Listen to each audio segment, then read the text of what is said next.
შენობა ნაგებობის საძირკვლის ფუძის, ანუ ფუნდამენტის საყრდენის, ანუ ფუძის, გრუნტის სიმკვრივის გამტკიცების მეთოდები.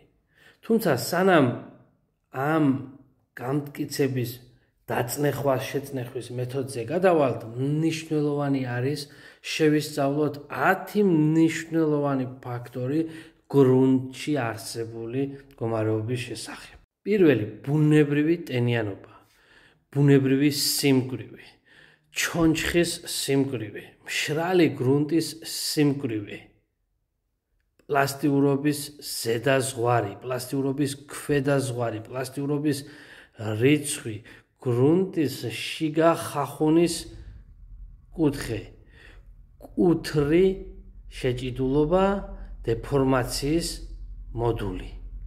მოცემულ ნახაზზე ქვაბულის სიღრმე 2,5 მეტრია, სადაც გრუნტის ბუნებრივი სიმკვრივე 1,75 გრამს სანტიმეტრ-კუბზე შეადგენს. აქ აუცილებელი არის ჩატარდეს დაწნეხვა-შეწნეხვის სამუშაოები, რათა გრუნტის ბუნებრივი სიმკვრივე გავზარდოთ. გრუნტის სიმკვრივე გაიზარდა 2 გრამამდე სანტიმეტრ-კუბზე, რაც მეტრ-კუბზე 2 ტონას შეადგენს. რაც უფრო მაღალია სიმკვრივის მაჩვენებელი, მით მეტად საიმედო არის შენობა ნაგებობის საძირკველი. თუ ეს მაჩვენებელი დაბალი არის, მაშინ შენობა გაწირულია როგორც ფუნდამენტით, ისე მთლიანი თავისი არსით.